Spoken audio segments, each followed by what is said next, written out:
Members of the United States Congress, thank you very much. And to my fellow citizens, America is back.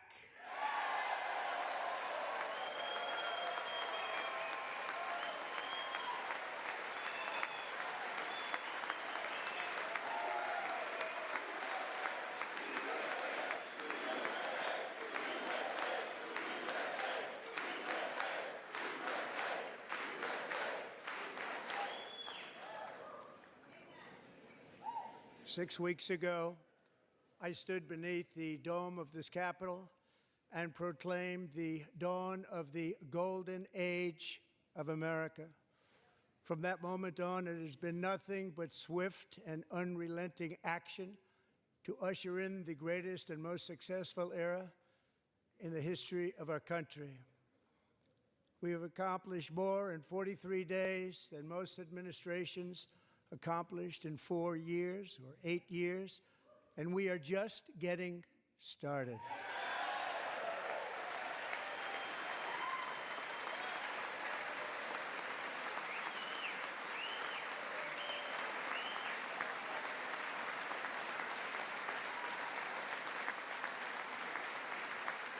Thank you. I return to this chamber tonight to report that America's momentum is back, our spirit is back, our pride is back, our confidence is back, and the American dream is surging bigger and better than ever before.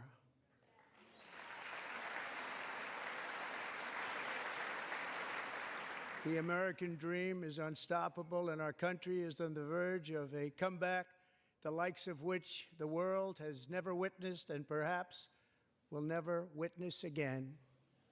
There's never been anything like it. The presidential election of November 5th was a mandate like has not been seen in many decades.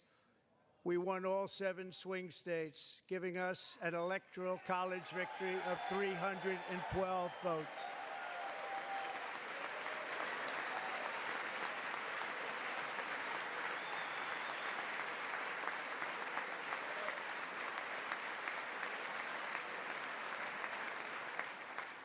We won the popular vote by big numbers and won counties in our country.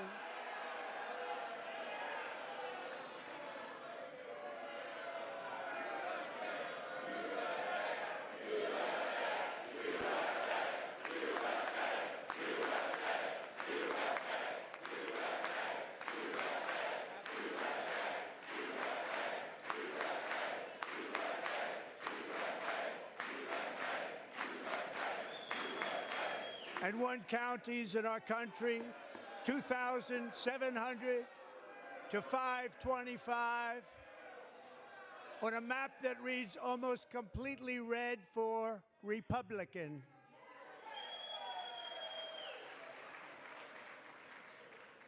Now, for the first time in modern history, more Americans believe that our country is headed in the right direction than the wrong direction. In fact, it's an astonishing record, 27-point swing, the most ever.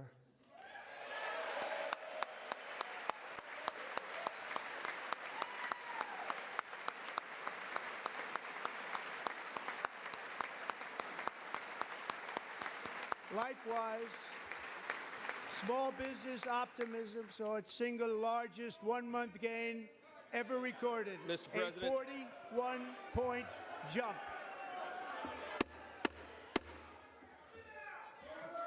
Members are directed to uphold and maintain decorum in the House and to cease any further disruptions. That's your warning.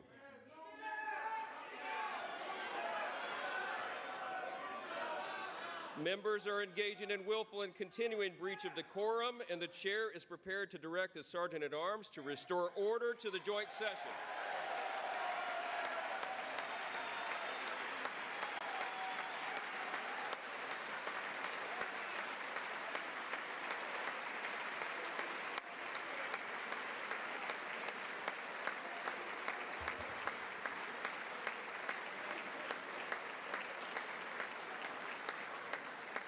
Mr. Green, take your seat. Take your seat, sir. Take your seat. Finding that members continue to engage in willful and concerted disruption of proper decorum, the chair now directs the Sergeant-at-Arms to restore order. Remove this gentleman from the chamber.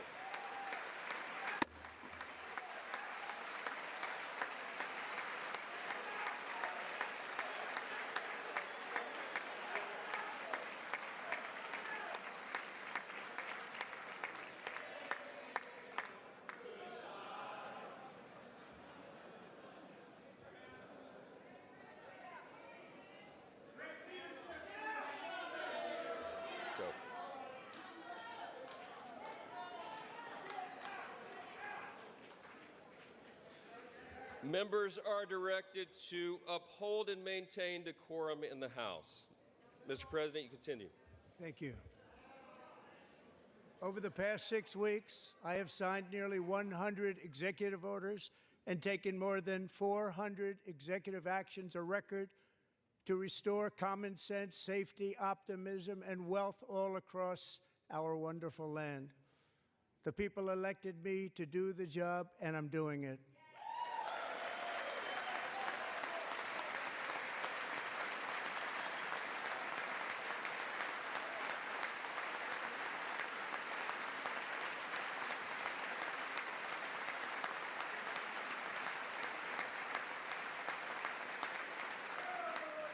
In fact, it has been stated by many that the first month of our presidency, it's our presidency, is the most successful in the history of our nation. By many.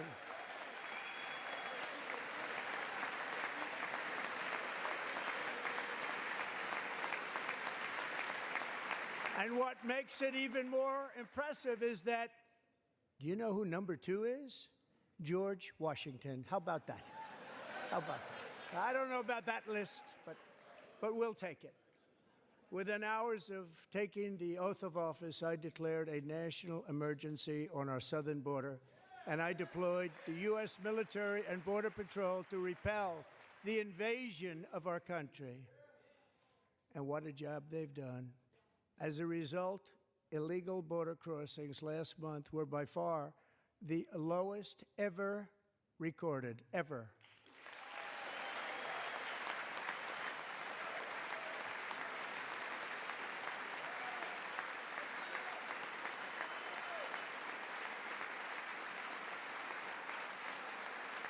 They heard my words and they chose not to come. Much easier that way.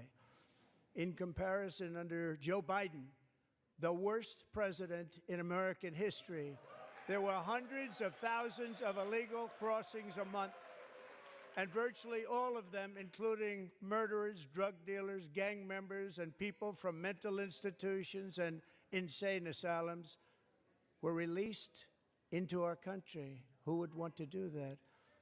This is my 5th such speech to Congress.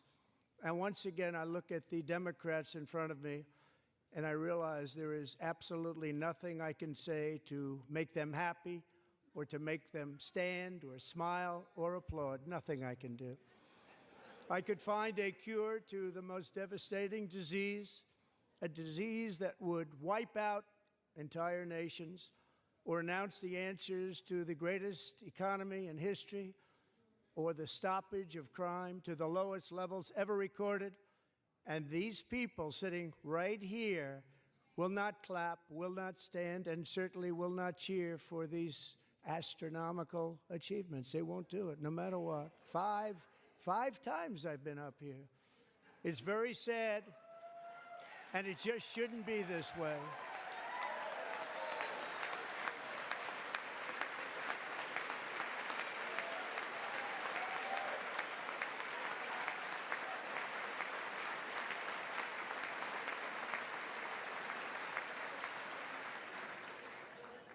So Democrats sitting before me, for just this one night, why not join us in celebrating so many incredible wins for America?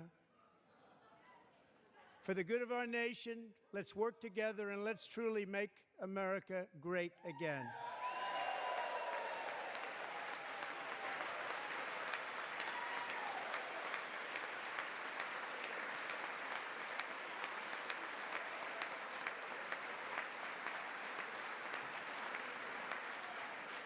Every day, my administration is fighting to deliver the change America needs to bring a future that America deserves, and we're doing it. This is a time for big dreams and bold action. Upon taking office, I imposed an immediate freeze on all federal hiring, a freeze on all new federal regulations, and a freeze on all foreign aid.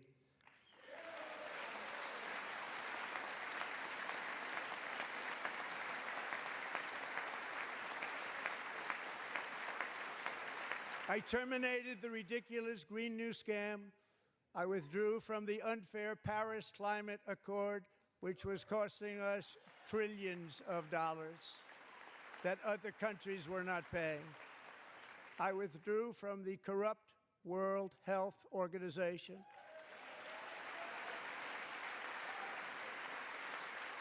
And I also withdrew from the anti-American UN Human Rights Council.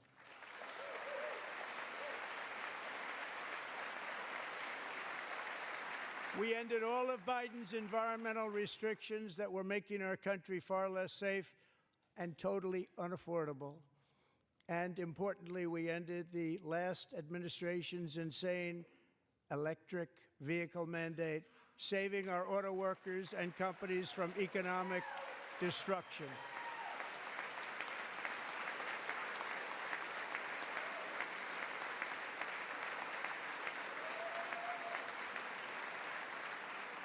To unshackle our economy, I have directed that for every one new regulation, 10 old regulations must be eliminated, just like I did in my very successful first term.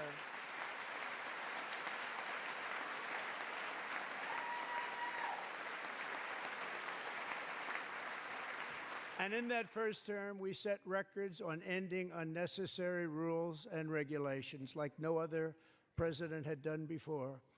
We ordered all federal workers to return to the office. They will either show up for work in person or be removed from their job.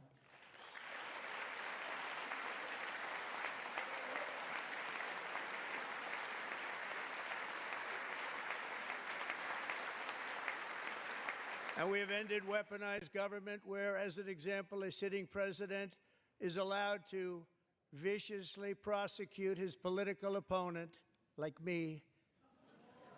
How did that work out? Not too good. Not too good.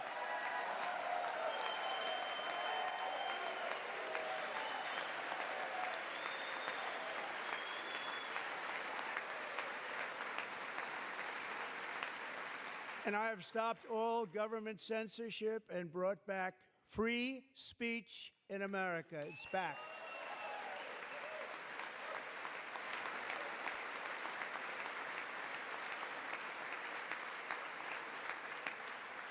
And 2 days ago, I signed an order making English the official language of the United States of America.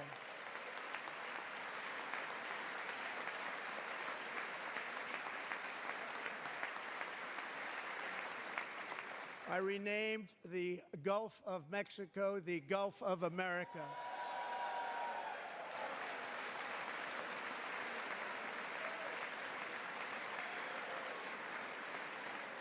And likewise, I renamed, for a great president, William McKinley, Mount McKinley again. Beautiful Alaska. We love Alaska. We've ended the tyranny of so-called diversity, equity, and inclusion policies all across the entire federal government and indeed the private sector and our military. And our country will be woke no longer.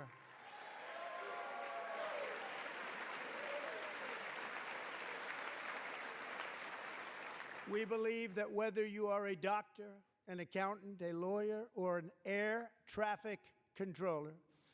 You should be hired and promoted based on skill and competence, not race or gender. Very important.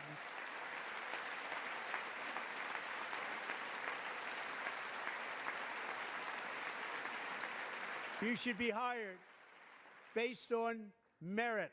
And the Supreme Court, in a brave and very powerful decision, has allowed us to do so. Thank you. Thank you very much. Thank you. We have removed the poison of critical race theory from our public schools, and I signed an order making it the official policy of the United States government that there are only two genders, male and female.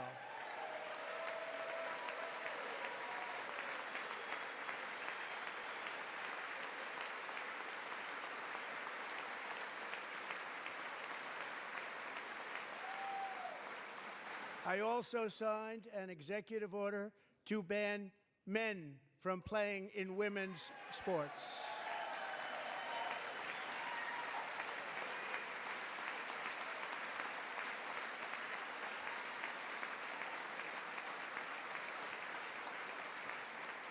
Three years ago, Peyton McNabb was an all-star high school athlete, one of the best, preparing for a future in college sports.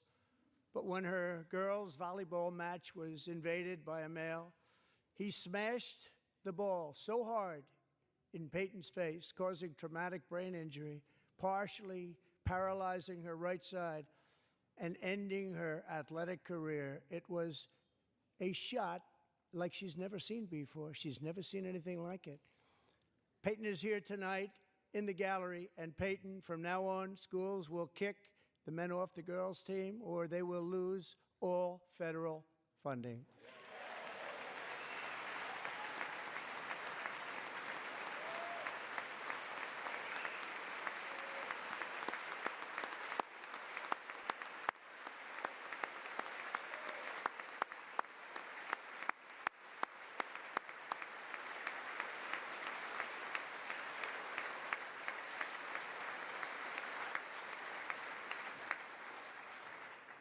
And if you really want to see numbers, just take a look at what happened in the women's boxing, weightlifting, track and field, swimming, or cycling, where a male recently finished a long-distance race 5 hours and 14 minutes ahead of a woman for a new record by 5 hours. Broke the record by 5 hours. It's demeaning for women, and it's very bad for our country. We're not going to put up with it any longer.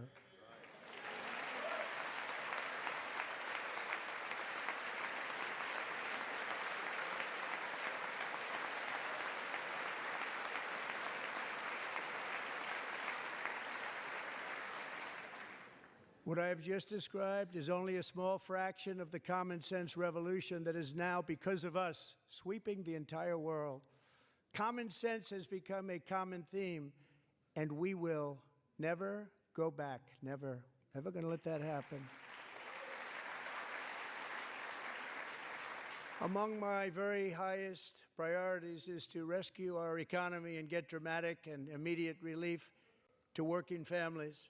As you know, we inherited from the last administration an economic catastrophe and an inflation nightmare. Their policies drove up energy prices, pushed up grocery costs, and drove the necessities of life out of reach for millions and millions of Americans. They've never had anything like it. We suffered the worst inflation in 48 years, but perhaps even in the history of our country. They're not sure. As president, I'm fighting every day to reverse this damage and make America affordable again.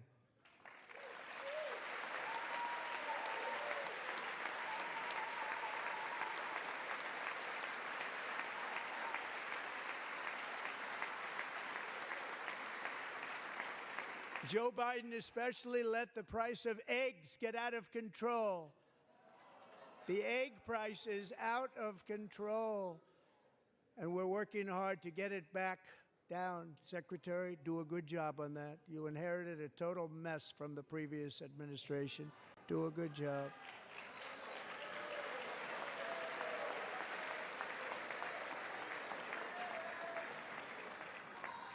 A major focus of our fight to defeat inflation is rapidly reducing the cost of energy. The previous administration cut the number of new oil and gas leases by 95%, slowed pipeline construction to a halt, and closed more than 100 power plants. We are opening up many of those power plants right now.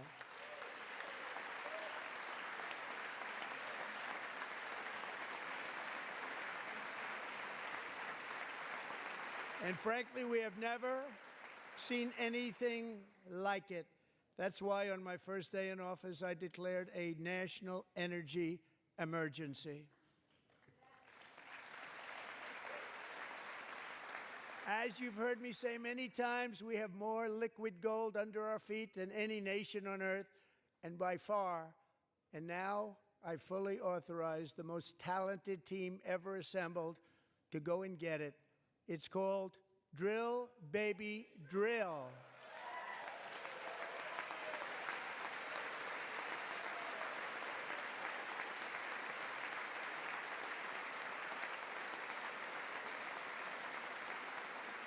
My administration is also working on a gigantic natural gas pipeline in Alaska, among the largest in the world, where Japan, South Korea, and other nations want to be our partner with investments of trillions of dollars each. There's never been anything like that one.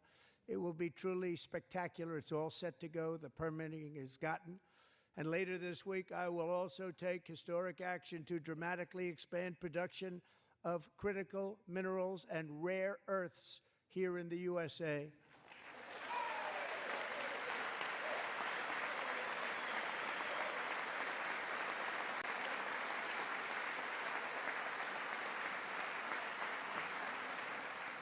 To further combat inflation, we will not only be reducing the cost of energy, but will be ending the flagrant waste of taxpayer dollars.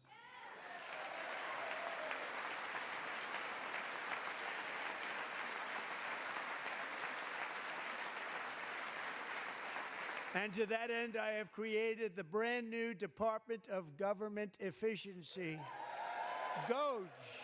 Perhaps you've heard of it. Perhaps.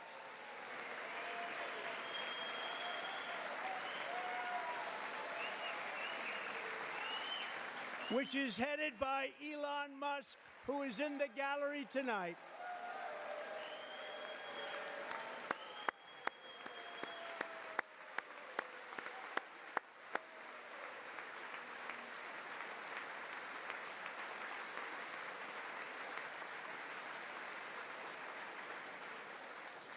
Thank you, Elon. He's working very hard. He didn't need this. He didn't need this. Thank you very much. We appreciate it. Everybody here, even this side, appreciates it, I believe.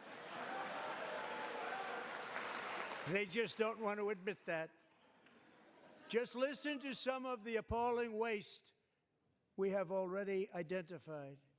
$22 billion from HHS to provide free housing and cars for illegal aliens.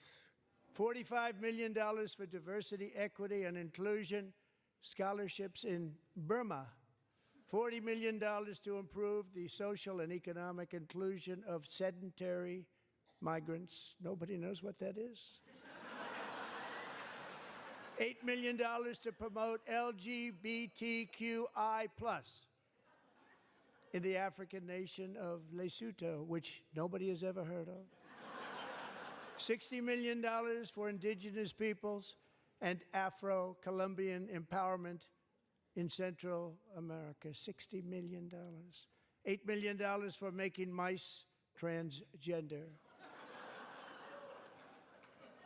This is real. $32 million for a left-wing propaganda operation in Moldova. $10 million for male circumcision in Mozambique. $20 million for the Arab Sesame Street in the Middle East. It's a program. $20 million for a program. $1.9 billion to recently created Decarbonization of Homes Committee, headed up, and we know she's involved. Just at the last moment, the money was passed over by a woman named Stacey Abrams. Have you ever heard of her? A $3.5 million consulting contract for lavish fish monitoring. $1.5 million for voter confidence in Liberia. $14 million for social cohesion in Mali. $59 million for illegal alien hotel rooms in New York City. He's a real estate developer. He's done very well. $250,000 to increase vegan local climate action innovation in Zambia. $42 million for social and behavior change in Uganda. $14 million for improving public procurement in Serbia. $47 million for improving learning outcomes in Asia. Asia's doing very well with learning. I don't know what we're doing. Should use it ourselves. And $101 million for DEI contracts at the Department of Education. The most ever paid, nothing even like it. Under the Trump administration, all of these scams, and they're far worse, but I didn't think it was appropriate to talk about them. They're so bad. Many more have been found out and exposed and swiftly terminated by a group of very intelligent, mostly young people, headed up by Elon, and we appreciate it. We found hundreds of billions of dollars of fraud.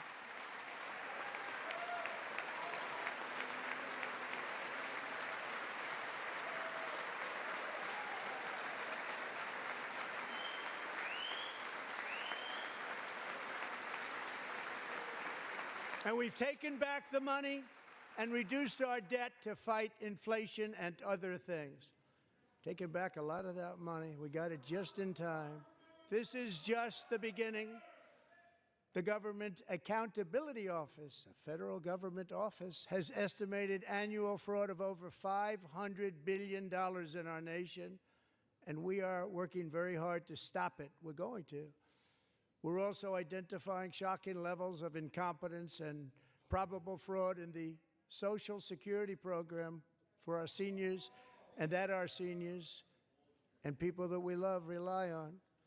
Believe it or not, government databases list 4.7 million Social Security members from people aged 100 to 109 years old. It lists 3.6 million people from ages 110 to 119. I don't know any of them. I know some people that are rather elderly, but not quite that elderly. 3.47 million people from ages 120 to 129. 3.9 million people from ages 130 to 139. 3.5 million people from ages 140 to 149. And money is being paid to many of them, and we're searching right now. In fact, Pam, good luck. Good luck. You're going to find it. But a lot of money is paid out to people because it just keeps getting paid, and nobody does, and it really hurts Social Security and hurts our country. 1.3 million people from ages 150 to 159, and over 130,000 people, according to the Social Security databases, are age over 160 years old. We have a healthier country than I thought, Bobby.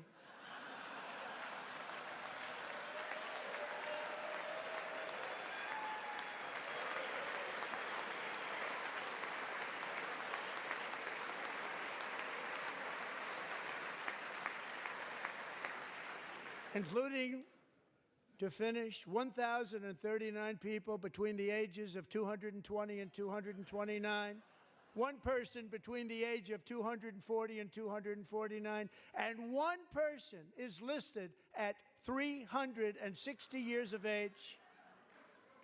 More than 100 years, more than 100 years older than our country. but we're going to find out where that money's going, and it's not going to be pretty. By slashing all of the fraud, waste, and theft we can find, we will defeat inflation, bring down mortgage rates, lower car payments and grocery prices, protect our seniors, and put more money in the pockets of American families.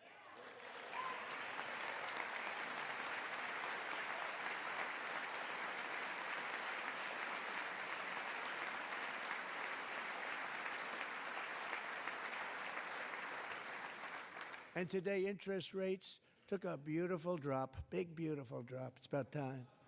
And in the near future, I want to do what has not been done in 24 years, balance the federal budget. We're going to balance it.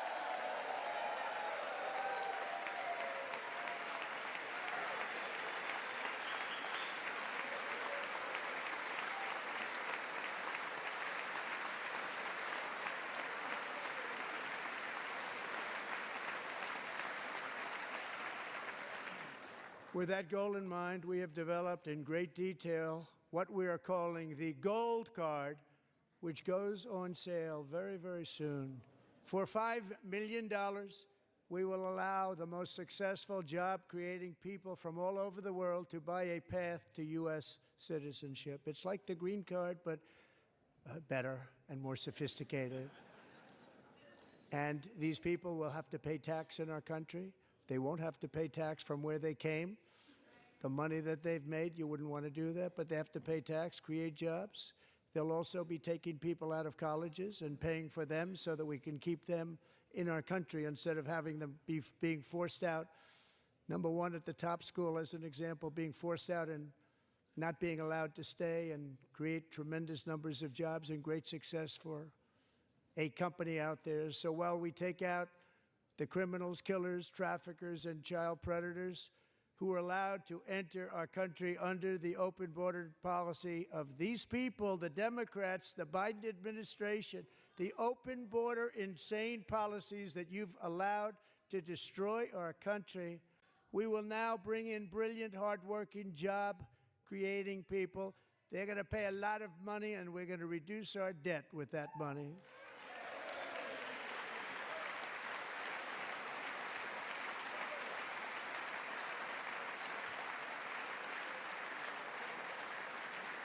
Americans have given us a mandate for bold and profound change. For nearly 100 years, the federal bureaucracy has grown until it has crushed our freedoms, ballooned our deficits, and held back America's potential in every possible way. The nation founded by pioneers and risk-takers now drowns under millions and millions of pages of regulations and debt. Approvals that should take 10 days to get instead take 10 years, 15 years, and even 20 years before you're rejected. Meanwhile, we have hundreds of thousands of federal workers who have not been showing up to work. My administration will reclaim power from this unaccountable bureaucracy, and we will restore true democracy to America again.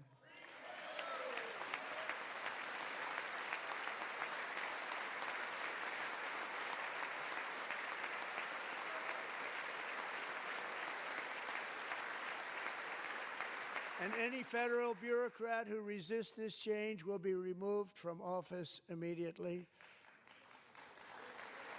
Because we are draining the swamp. It's very simple. And the days of rule by unelected bureaucrats are over.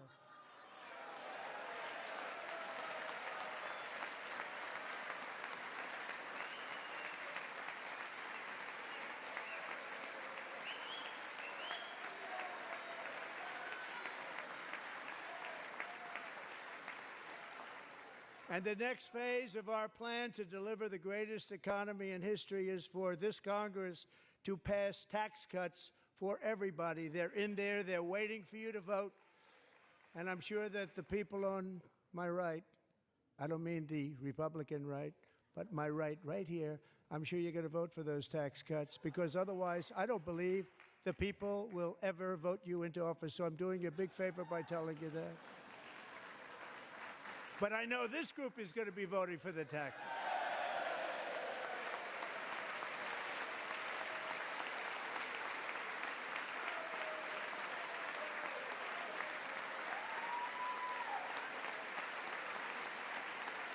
Thank you. It's a very, very big part of our plan. We had tremendous success in our first term with it, a very big part of our plan. We're seeking permanent income tax cuts all across the board.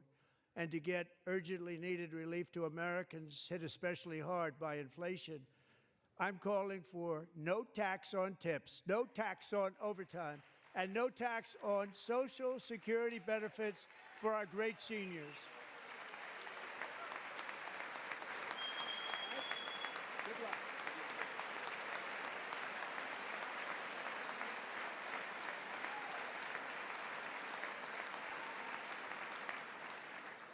And I also want to make interest payments on car loans tax deductible, but only if the car is made in America.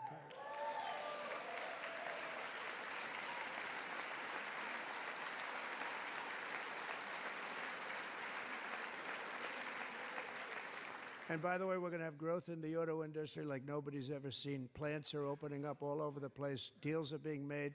Never seen. That's a combination of the election win and tariffs. It's a beautiful word, isn't it? That, along with our other policies, will allow our auto industry to absolutely boom. It's going to boom. Spoke to the majors today, all three, the top people, and they're so excited. In fact, already numerous car companies have announced that they will be building massive automobile plants in America, with Honda just announcing a new plant in Indiana, one of the largest anywhere in the world.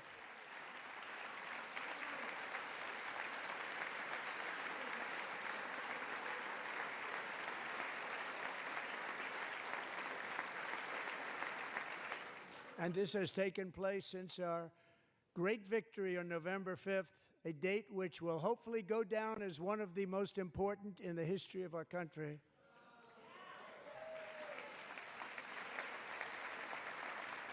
In addition, as part of our tax cuts, we want to cut taxes on domestic production and all manufacturing. And just as we did before, we will provide 100% expensing. It will be retroactive to January 20th, 2025. And it was one of the main reasons why our tax cuts were so successful in our first term, giving us the most successful economy in the history of our country. First term. We had a great first term.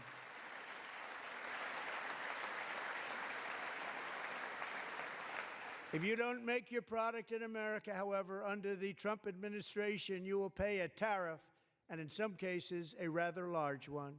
Other countries have used tariffs against us for decades, and now it's our turn to start using them against those other countries.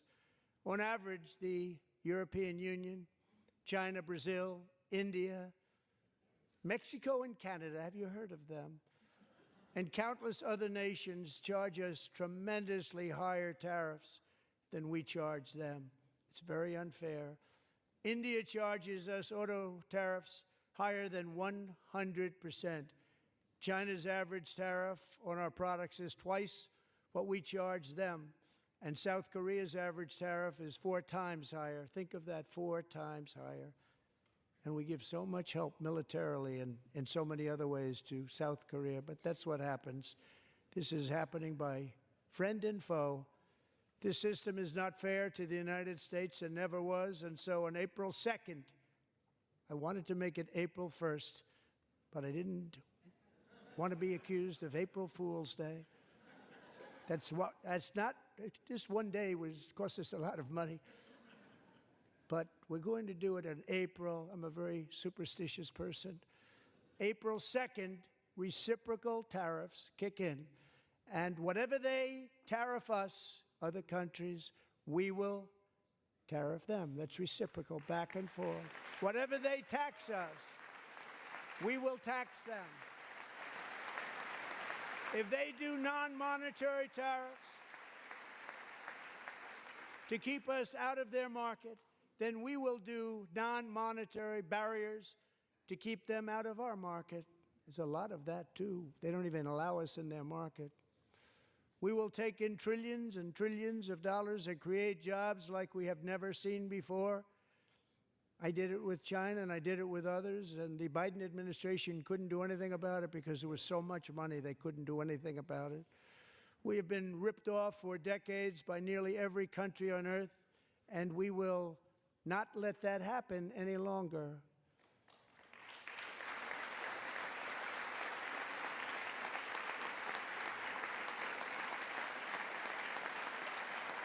Much has been said over the last 3 months about Mexico and Canada, but we have very large deficits with both of them. But even more importantly, they've allowed fentanyl to come into our country at levels never seen before, killing hundreds of thousands of our citizens and many very young, beautiful people, destroying families. Nobody's ever seen anything like it.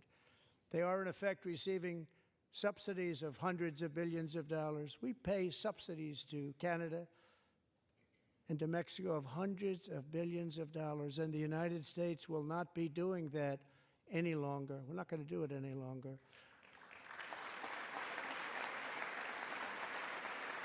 Thanks to our America First policies we're putting into place, we have had $1.7 trillion of new investment in America in just the past few weeks. The combination of the election and our economic policies that people of SoftBank, one of the most brilliant anywhere in the world, announced a $200 billion investment. OpenAI and Oracle, Larry Ellison, announced $500 billion investment, which they wouldn't have done if Kamala had won. Apple announced $500 billion investment. Tim Cook called me. He said, I cannot spend it fast enough. It's going to be much higher than that, I believe. They'll be building their plants here instead of in China. And just yesterday, Taiwan Semiconductor, the biggest in the world, most powerful in the world, has a tremendous amount, 97% of the market, announced a $165 billion investment to build the most powerful chips on earth right here in the USA.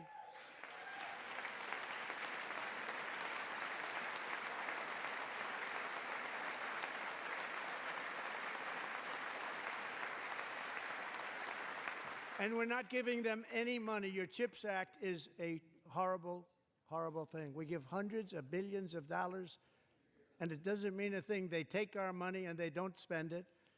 All that meant to them, we're giving them no money. All that was important to them was they didn't want to pay the tariffs, so they came and they're building, and many other companies are coming. We don't have to give them money. We just want to protect our businesses and our people. And they will come because they won't have to pay tariffs if they build in America. So it's very amazing. You should get rid of the CHIP Act, and whatever's left over, Mr. Speaker, you should use it to reduce debt or any other reason you want to.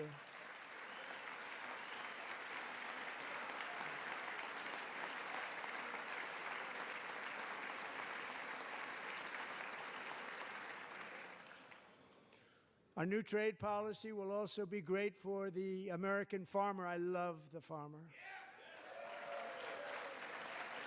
Who will now be selling into our home market, the USA, because nobody is going to be able to compete with you.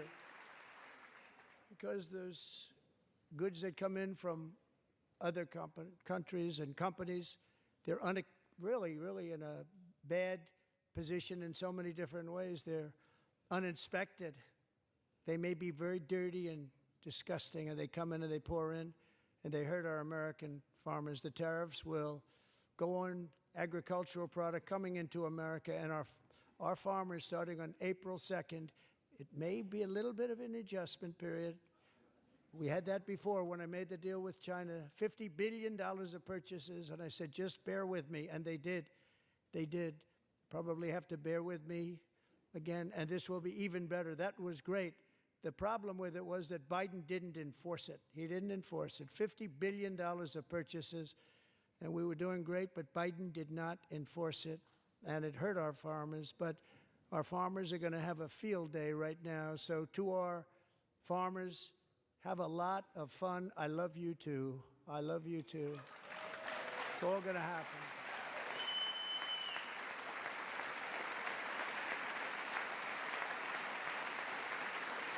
And I have also imposed a 25% tariff on foreign aluminum, copper, lumber, and steel, because if we don't have, as an example, steel and lots of other things, we don't have a military, and frankly, we just won't have a country very long. Here today is a proud American steelworker, fantastic person from Decatur, Alabama, Jeff Denard. Has been working at the same steel plant for 27 years in a job that has allowed him to serve as the captain of his local volunteer fire department, raise 7 children with his beautiful wife, Nicole, and over the years provide a loving home for more than 40 foster children. So great, Jeff.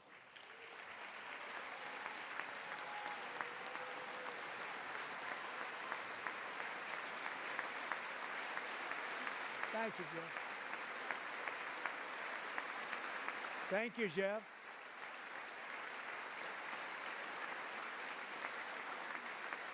Stories like Jeff's remind us that tariffs are not just about protecting American jobs. They're about protecting the soul of our country. Tariffs are about making America rich again and making America great again, and it's happening, and it will happen rather quickly. There'll be a little disturbance, but we're okay with that. It won't be much. No, you're not. Oh. And look where Biden took us. Very low, the lowest we've ever been. Jeff, I want to thank you very much. And I also want to recognize another person who has devoted herself to foster care community. She works so hard on it. A very loving person, our magnificent First Lady of the United States.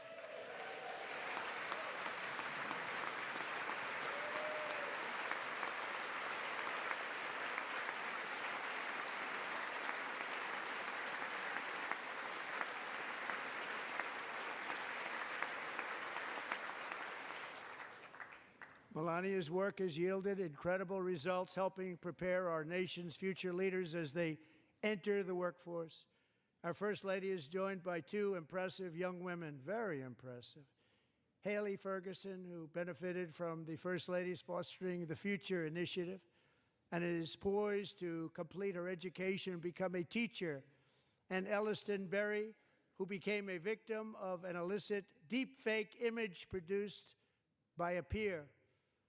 With Elliston's help, the Senate just passed the Take It Down Act, and this is so important. Thank you very much, John. John Thune, thank you. Stand up, John. Thank you, John.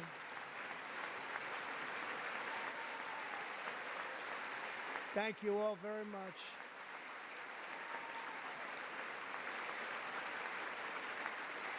Thank you. And thank you to John Thune and the Senate. Great job. To criminalize the publication of such images online is a terrible, terrible thing. And once it passes the House, I look forward to signing that bill into law. Thank you. And I'm going to use that bill for myself, too, if you don't mind. Because nobody gets treated worse than I do online. Nobody. That's great. Thank you very much to the Senate. Thank you. But if we truly care about protecting Americans' children, no step is more crucial than securing America's borders. Over the past 4 years, 21 million people poured into the United States. Many of them were murderers, human traffickers, gang members, and other criminals from the streets of dangerous cities all throughout the world. Because of Joe Biden's insane and very dangerous open border policies, they are now strongly embedded in our country, but we are getting them out and getting them out fast.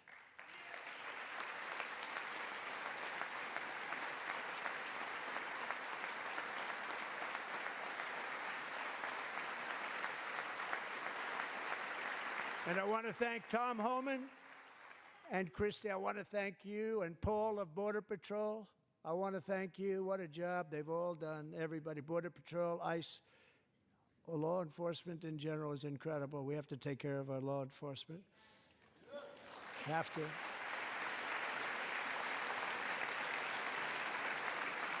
Last year,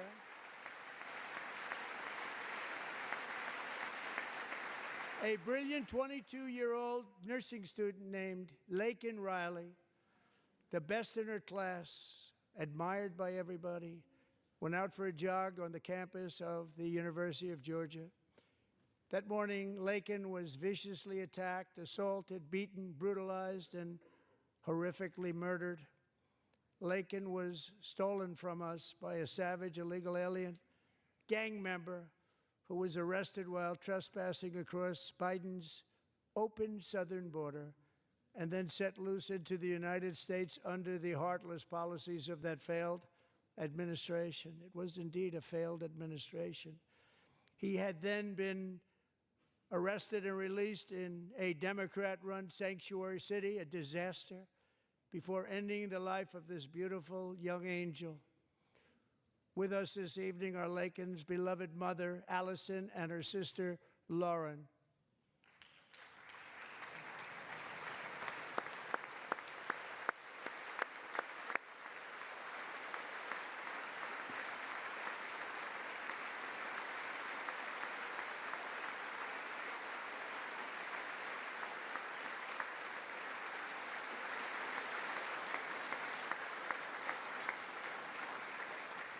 Last year, I told Laken's grieving parents that we would ensure their daughter would not have died in vain. That's why the very first bill I signed into law as your 47th president mandates the detention of all dangerous criminal aliens who threaten public safety. It's a very strong, powerful act.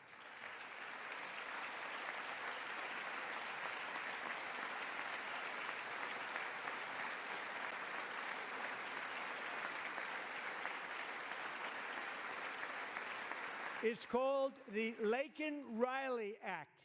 So Allison and Lauren, America will never, ever forget our beautiful Laken Hope Riley.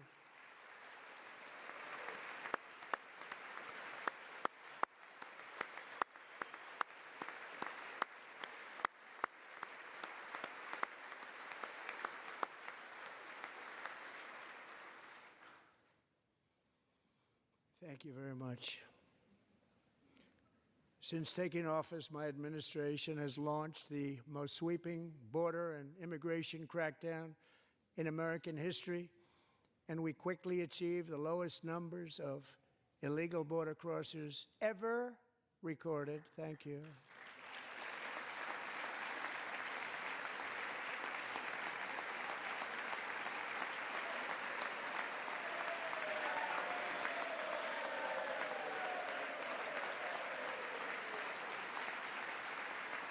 The media and our friends in the Democrat Party kept saying we needed new legislation, we must have legislation to secure the border. But it turned out that all we really needed was a new president.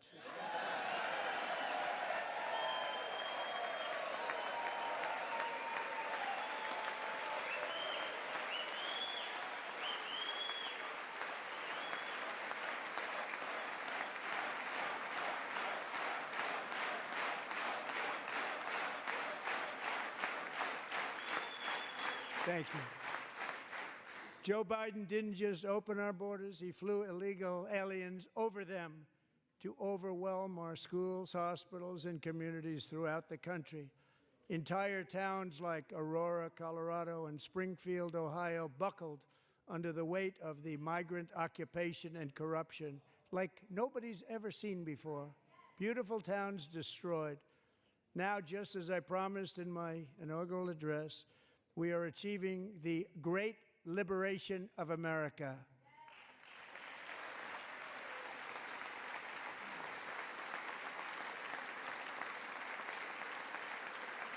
But there still is much work to be done.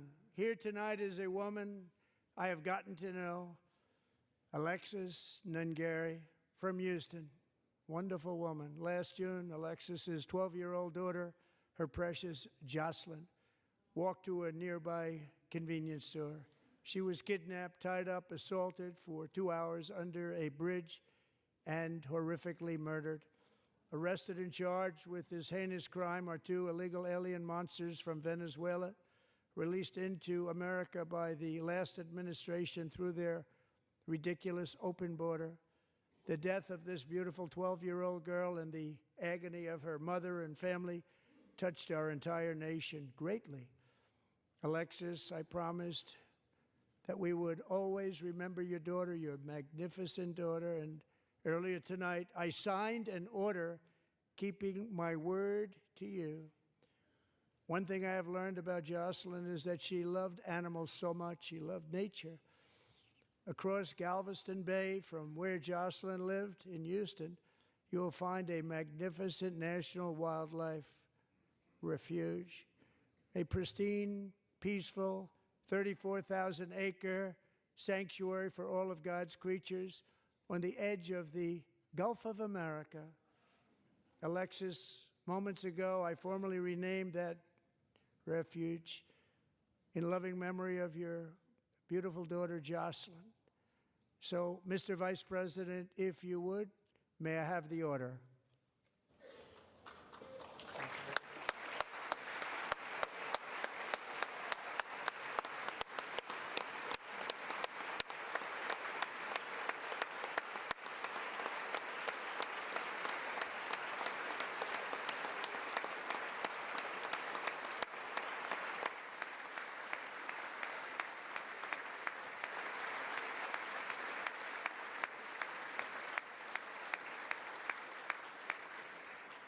Thank you very much. All three savages charged with Jocelyn and Lakin's murders were members of the Venezuelan prison gang, the toughest gang, they say, in the world, known as Tren de Aragua. 2 weeks ago, I officially designated this gang, along with MS-13 and the bloodthirsty Mexican drug cartels, as foreign terrorist organizations.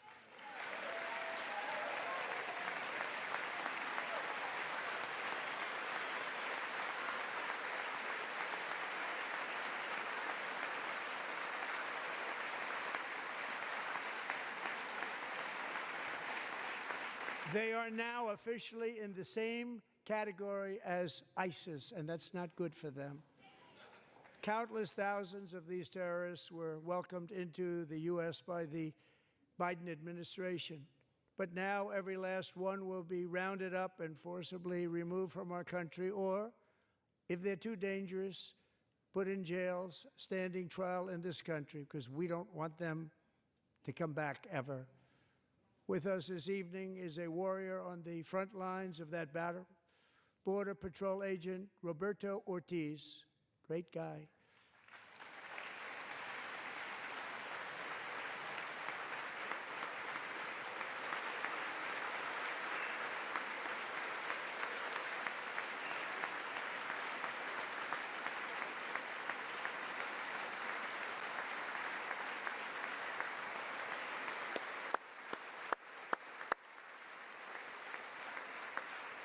In January, Roberto and another agent were patrolling by the Rio Grande near an area known as Cartel Island. Doesn't sound too nice to me.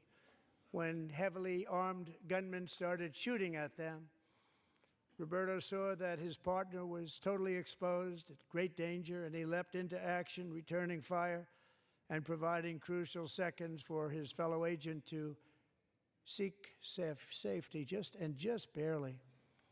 I have some of the prints of that event, and it was not good.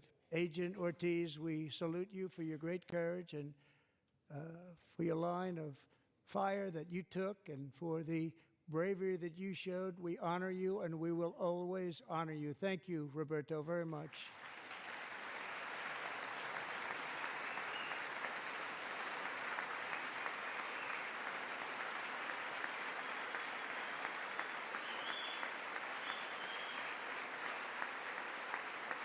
Thank you, Roberto.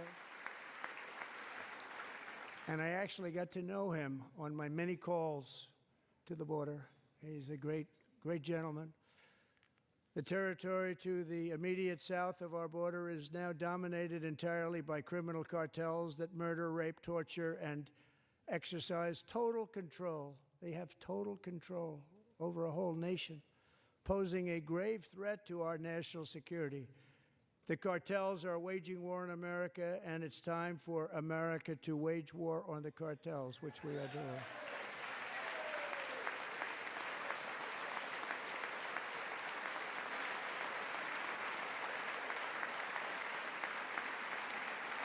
Five nights ago, Mexican authorities, because of our tariff policies being imposed on them, think of this, handed over to us 29 of the biggest cartel leaders in their country. That has never happened before. They want to make us happy. First time ever. But we need Mexico and Canada to do much more than they've done, and they have to stop the fentanyl and drugs pouring into the USA. They're going to stop it. I have sent Congress a detailed funding request laying out exactly how we will eliminate these threats to protect our homeland and complete the largest deportation operation in American history, larger even than current record holder President Dwight D. Eisenhower, a moderate man, but someone who believed very strongly in borders. Americans expect Congress to send me this funding without delay so I can sign it into law. So, Mr. Speaker, John Thune, both of you, I hope you're going to be able to do that, Mr. Speaker. Thank you. Mr. Leader, thank you. Thank you very much. And let's get it to me. I'll sign it so fast, you won't even believe it.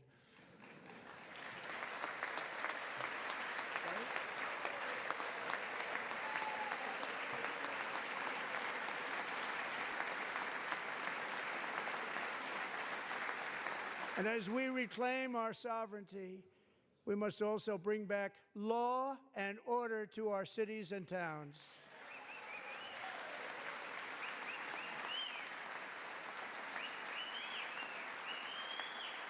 In recent years, our justice system has been turned upside down by radical left lunatics.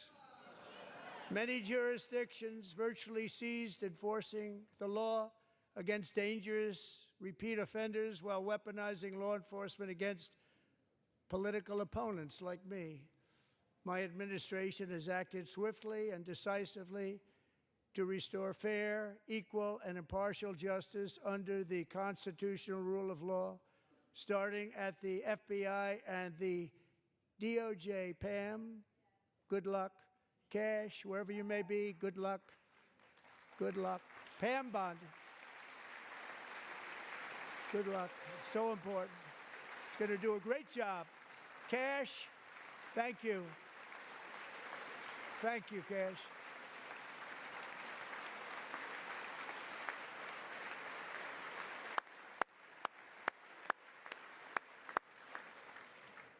They've already started very strong. They're going to do a fantastic job. You're going to be very proud of them. We're also once again giving our police officers the support, protection, and respect they so dearly deserve. They have to get it. They have such a hard, dangerous job, but we're going to make it less dangerous. The problem is the bad guys don't respect the law, but they're starting to respect it, and they soon will respect it. This also includes our great fire departments throughout the country. Our firemen and women are unbelievable people, and we'll never forget them. And besides that, they voted for me in record numbers, so I have no choice.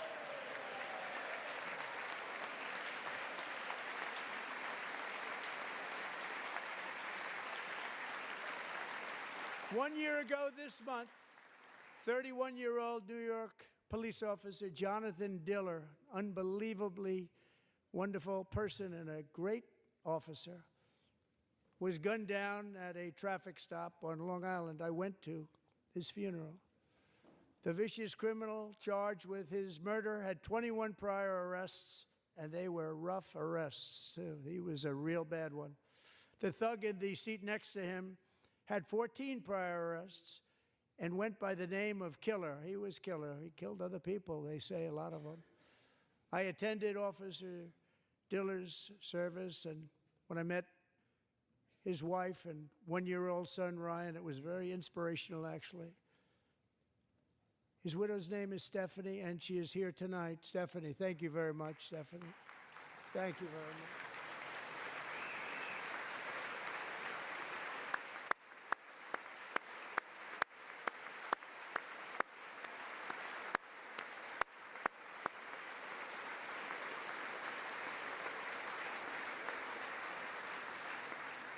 Stephanie, we're going to make sure that Ryan knows his dad was a true hero, New York's finest, and we're going to get these cold-blooded killers and repeat offenders off our streets, and we're going to do it fast. Got to stop it.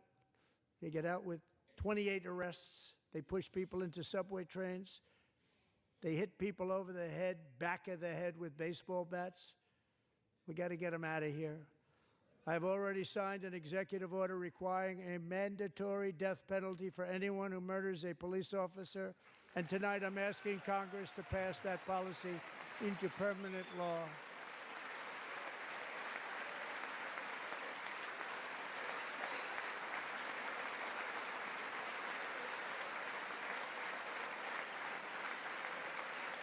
I'm also asking for a new crime bill getting tough on repeat offenders while enhancing protections for America's police officers so they can do their jobs without fear of their lives being totally destroyed. They don't want to be killed. We're not going to let them be killed. Joining us in the gallery tonight is a young man who truly loves our police. His name is DJ Daniel. He is 13 years old, and he has always dreamed of becoming a police officer.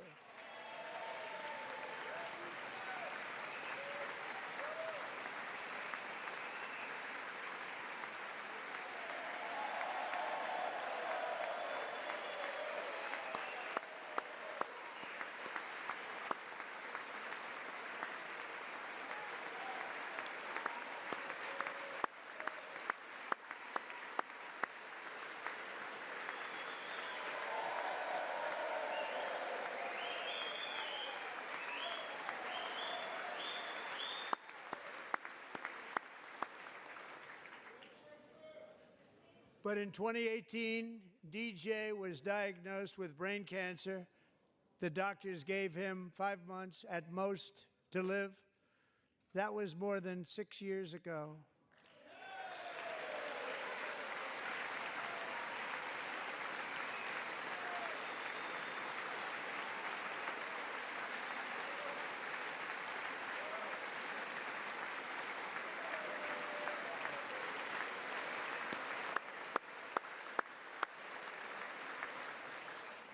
Since that time, DJ and his dad have been on a quest to make his dream come true, and DJ has been sworn in as an honorary law enforcement officer, actually a number of times. The police love him, the police departments love him.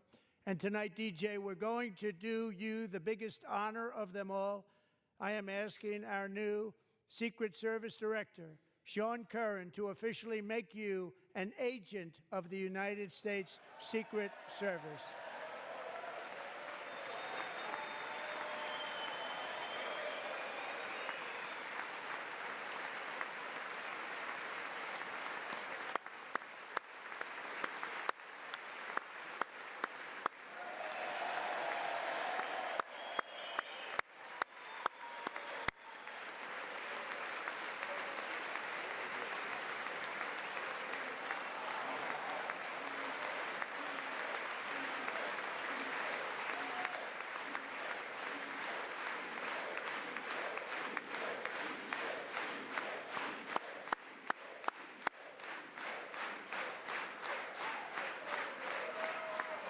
Thank you, DJ. DJ's doctors believe his cancer likely came from a chemical he was exposed to when he was younger. Since 1975, rates of child cancer have increased by more than 40%. Reversing this trend is one of the top priorities for our new presidential commission to make America healthy again, chaired by our new Secretary of Health and Human Services, Robert F. Kennedy, Jr.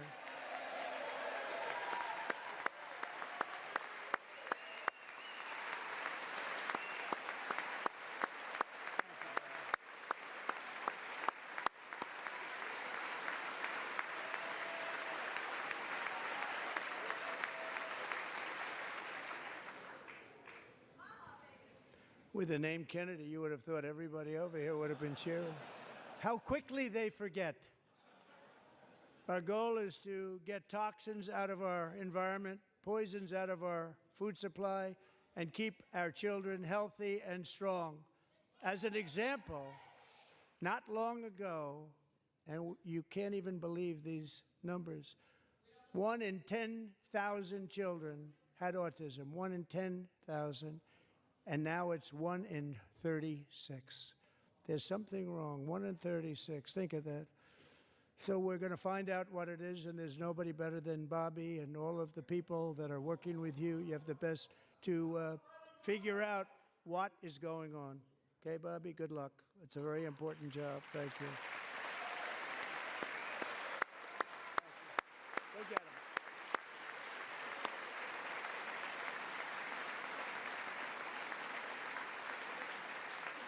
Thank you.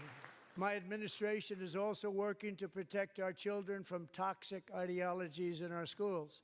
A few years ago, January Littlejohn and her husband discovered that their daughter's school had secretly socially transitioned their 13-year-old little girl. Teachers and administrators conspired to deceive January and her husband while encouraging her daughter to use a new name and pronouns. They, them pronoun, actually, all without telling January, who is here tonight and is now a courageous advocate against this form of child abuse. January, thank you. Thank you. Thank you very much.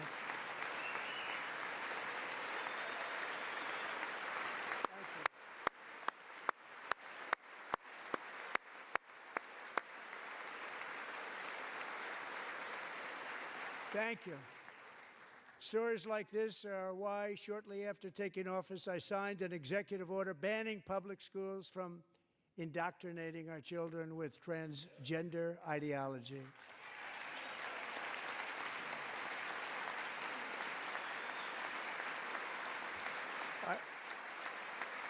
I also signed an order to cut off all taxpayer funding to any institution that engages in the sexual mutilation of our youth.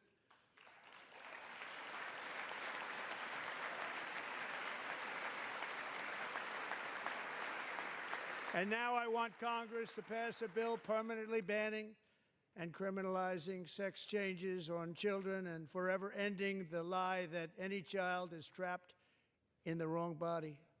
This is a big lie.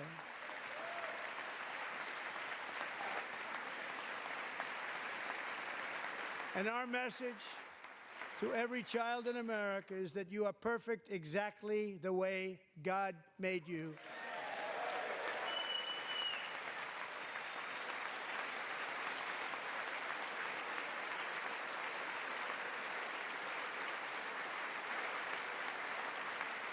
Because we're getting wokeness out of our schools and out of our military, and it's already out, and it's out of our society. We don't want it.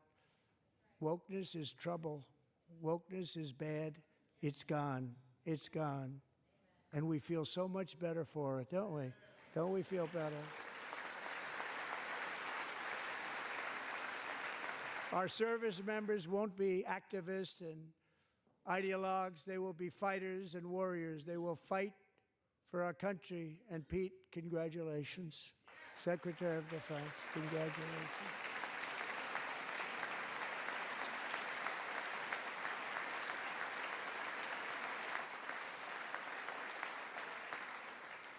And he's not big into the woke movement, I can tell you. I know him well.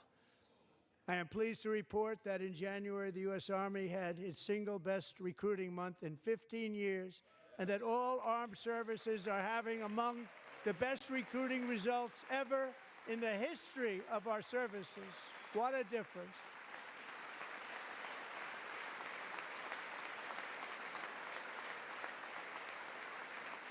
And you know, it was just a few months ago where the results were exactly the opposite. We couldn't recruit anywhere. We couldn't recruit. Now we're having the best results just about that we've ever had. What a tremendous turnaround. It's really a beautiful thing to see. People love our country again. It's very simple. They love our country, and they love being in our military again. So it's a great thing, and thank you very much. Great job. Thank you.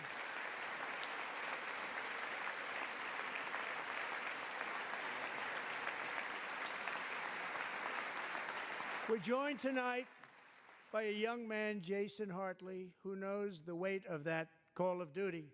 Jason's father, grandfather, and great-grandfather all wore the uniform. Jason tragically lost his dad, who was also a Los Angeles County Sheriff's deputy when he was just a boy, and now he wants to carry on the family legacy of service. Jason is a senior in high school, a six-letter varsity athlete, a really good athlete, they say, a brilliant student with a 4.46, that's good, GPA. And his greatest dream is to attend the U.S. Military Academy at West Point.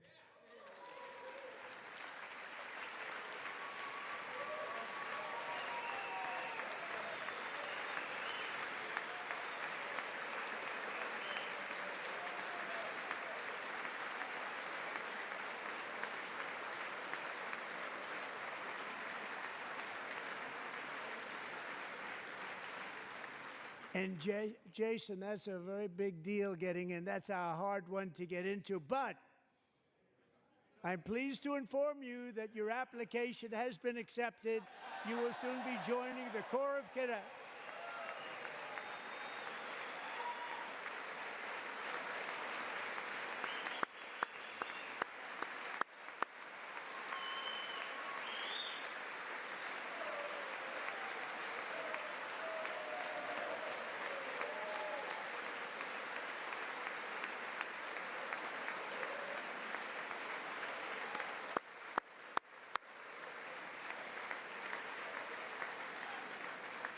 Thank you. Jason, you're going to be on the long gray line, Jason. As Commander-in-Chief, my focus is on building the most powerful military of the future. As a first step, I'm asking Congress to fund a state-of-the-art Golden Dome missile defense shield to protect our homeland, all made in the USA.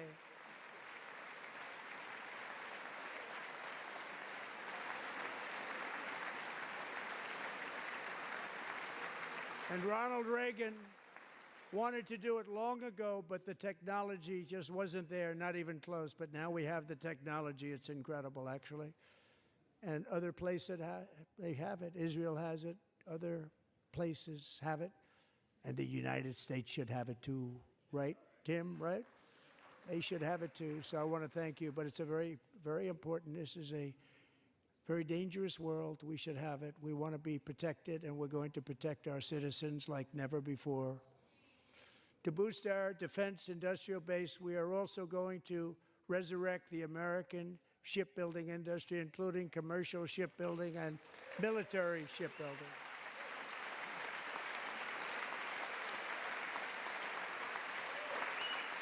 And for that purpose, I am announcing tonight that we will create a new Office of Shipbuilding in the White House and offer special tax incentives to bring this industry home to America where it belongs. We used to make so many ships.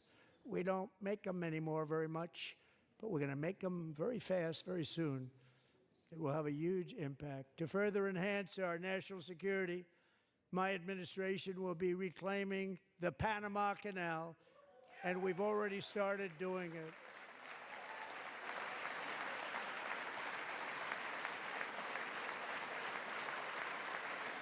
Just today, a large American company announced they are buying both ports around the Panama Canal and lots of other things having to do with the Panama Canal and a couple of other canals. The Panama Canal was built by Americans for Americans, not for others, but others could use it. But it was built at tremendous cost of American blood and treasure. 38,000 workers died building the Panama Canal. They died of malaria. They died of snake bites and mosquitoes. Not a nice place to work. They paid them very highly to go there, knowing there was a 25% chance that they would die. The most expensive project also that was ever built in our country's history, if you bring it up to modern day costs. It was given away by the Carter administration for $1. But that agreement has been violated very severely. We didn't give it to China. We gave it to Panama, and we're taking it back.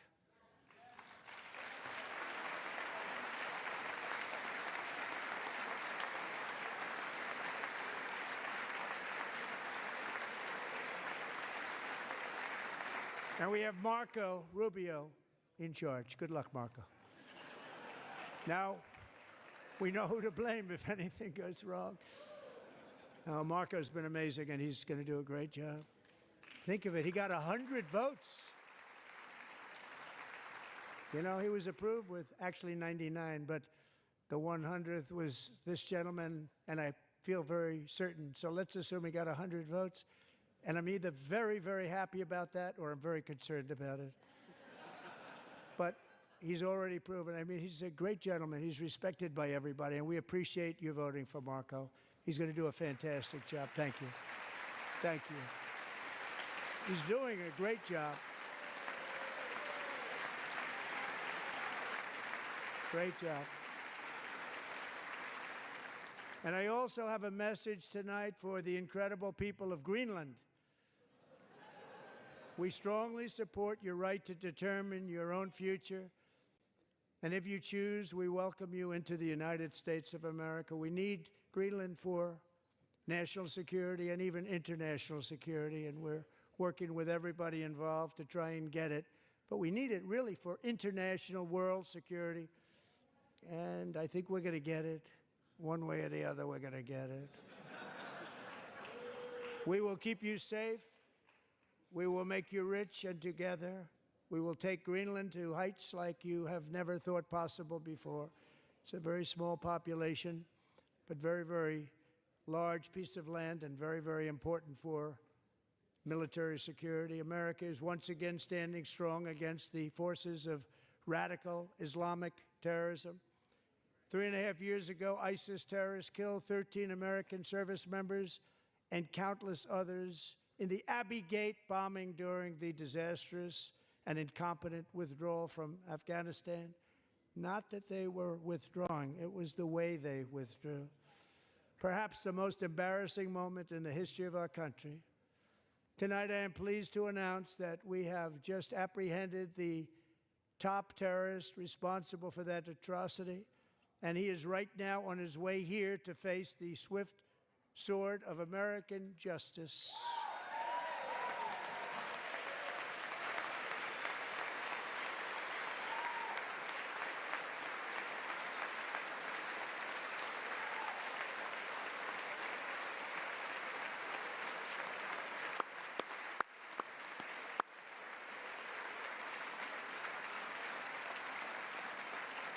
And I want to thank especially the government of Pakistan for helping arrest this monster. This was a very momentous day for those 13 families who I actually got to know very well, most of them, whose children were murdered, and the many people that were so badly, over 42 people, so badly injured on that fateful day in Afghanistan. What a horrible day. Such incompetence was shown. That when Putin saw what happened, I guess he said, wow, maybe this is my chance. That's how bad it was. Should have never happened. Grossly incompetent people. I spoke to many of the parents and loved ones, and they're all in our hearts tonight. Just spoke to them on the phone. We had a big call. Every one of them called, and everybody was on the line, and they did nothing but cry with happiness. They were very happy, as happy as you can be under those circumstances. Their child, brother, sister, son, daughter was killed for no reason whatsoever. In the Middle East, we're bringing back our hostages from Gaza. In my first term, we achieved one of the most groundbreaking peace agreements in generations, the Abraham Accords.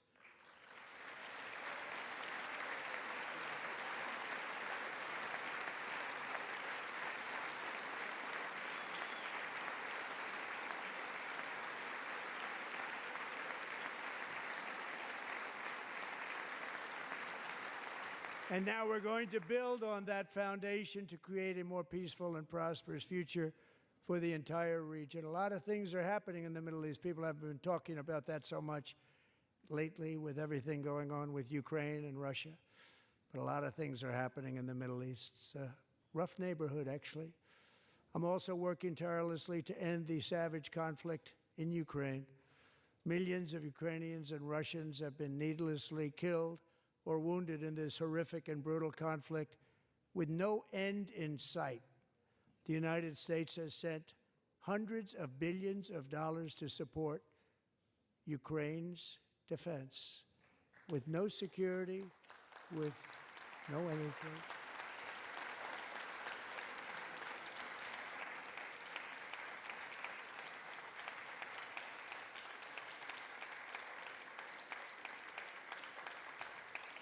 Do you want to keep it going for another 5 years?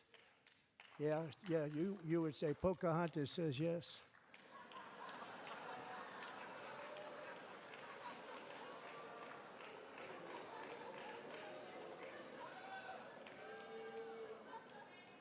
$2,000 people are being killed every single week. More than that.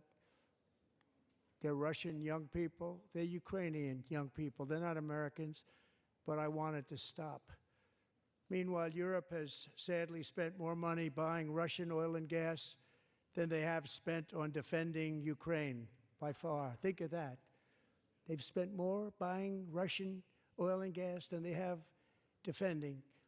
And we've spent perhaps $350 billion, like taking candy from a baby. That's what happened. And they've spent $100 billion. What a difference that is. And we have an ocean separating us, and they don't. But we're getting along very well with them, and lots of good things are happening. Biden has authorized more money in this fight than Europe has spent by billions and billions of dollars. It's hard to believe that they wouldn't have stopped it and said, at some point, come on, let's equalize. You got to be equal to us. But that didn't happen. Earlier today, I received an important letter from President Zelensky of Ukraine. The letter reads, Ukraine is ready to come to the negotiating table as soon as possible to bring lasting peace closer. Nobody wants peace more than the Ukrainians, he said. My team and I stand ready to work under President Trump's strong leadership to get a peace that lasts. We do really value how much America has done to help Ukraine maintain its sovereignty and independence. Regarding the agreement on minerals and security, Ukraine is ready to sign it at any time that is convenient for you. I appreciate that he sent this letter, just got it a little while ago. Simultaneously, we've had serious discussions with Russia and have received strong signals that they are ready for peace. Wouldn't that be beautiful? Wouldn't that be beautiful?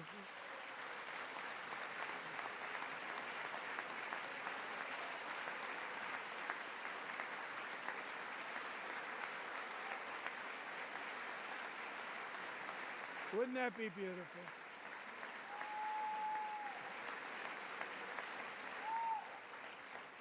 It's time to stop this madness. It's time to halt the killing. It's time to end this senseless war. If you want to end wars, you have to talk to both sides. Nearly 4 years ago, amid rising tensions, a history teacher named Mark Fogel was detained in Russia and sentenced to 14 years in a penal colony. Rough stuff. The previous administration barely lifted a finger to help him. They knew he was innocent, but they had no idea where to begin.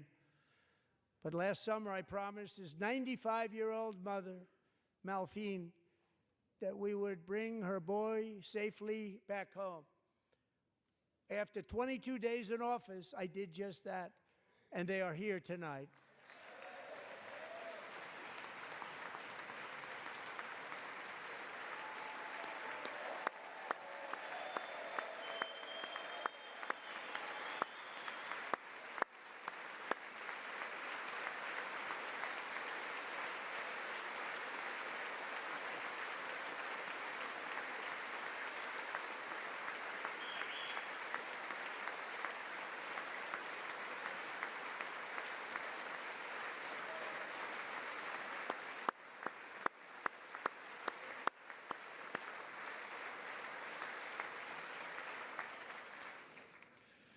To Mark and his great mom, we are delighted to have you safe and sound and with us.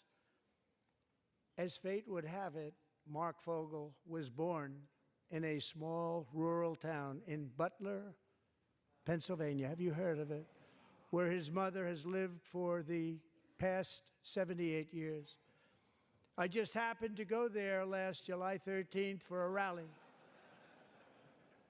That was not pleasant. And that is where I met his beautiful mom right before I walked onto that stage. And I told her I would not forget what she said about her son. And I never did I? Never forgot.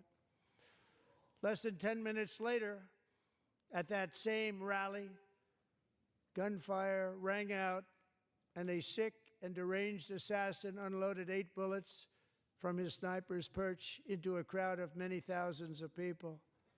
My life was saved by a fraction of an inch, but some were not so lucky. Corey Comparator was a firefighter, a veteran, a Christian, a husband, a devoted father, and above all, a protector. When the sound of gunshots pierced the air, it was a horrible sound. Corey knew instantly what it was and what to do. He threw himself on top of his wife and daughters and shielded them from the bullets with his own body. Corey was hit really hard. You know the story from there. He sacrificed his life to save theirs. 2 others, very fine people, were also seriously hit. But thankfully, with the help of 2 great country doctors, we thought they were gone and they were saved. So those doctors had great talent. We're joined by Corey's wife, Helen, who was his high school sweetheart, and their 2 beloved daughters, Allison and Kaylee. Thank you.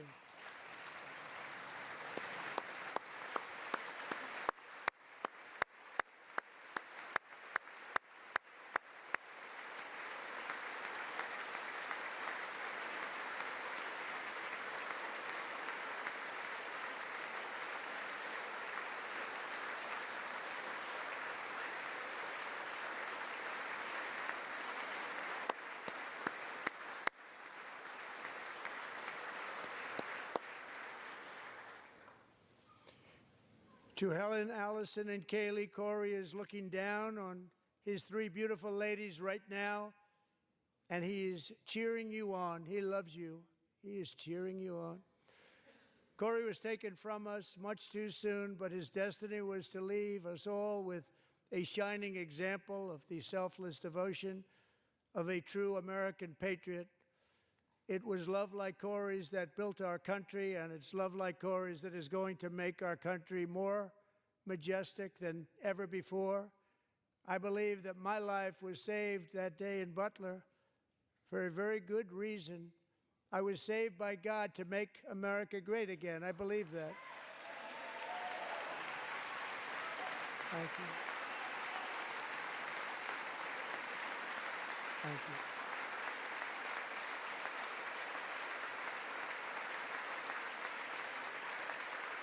Thank you.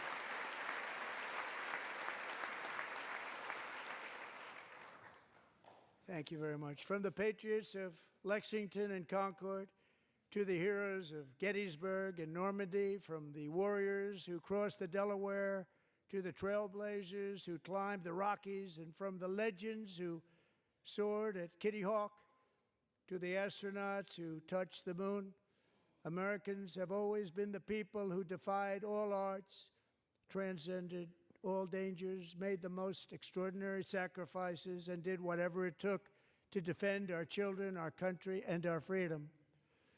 And as we have seen in this chamber tonight, that same strength, faith, love, and spirit is still alive and thriving in the hearts of the American people.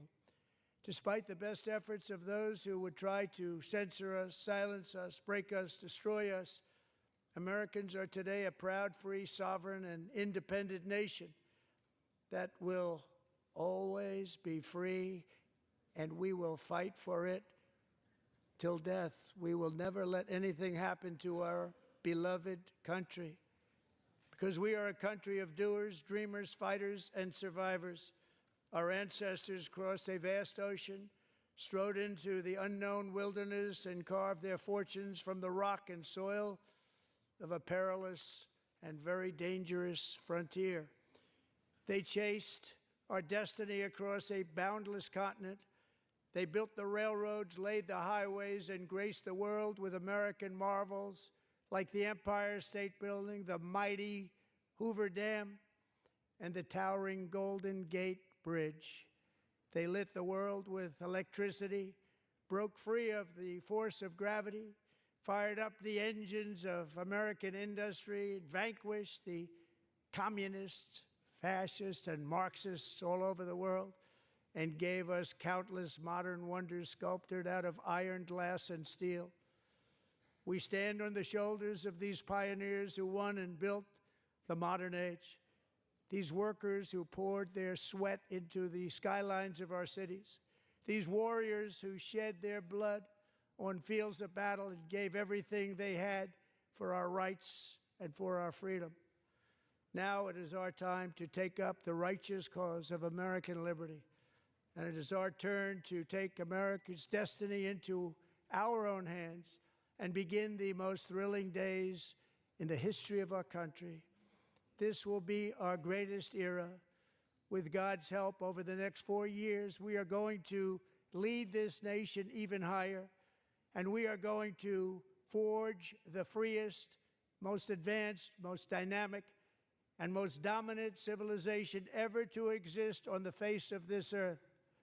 We are going to create the highest quality of life, build the safest and wealthiest and healthiest and most vital communities anywhere in the world. We are going to conquer the vast frontiers of science, and we are going to lead humanity into space and plant the American flag on the planet Mars and even far beyond.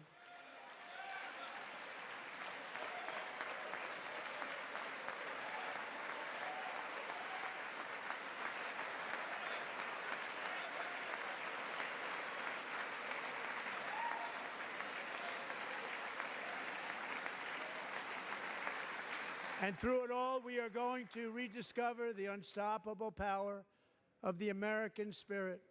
And we are going to renew unlimited promise of the American dream. Every single day, we will stand up and we will fight, fight, fight for the country our citizens believe in and for the country our people deserve.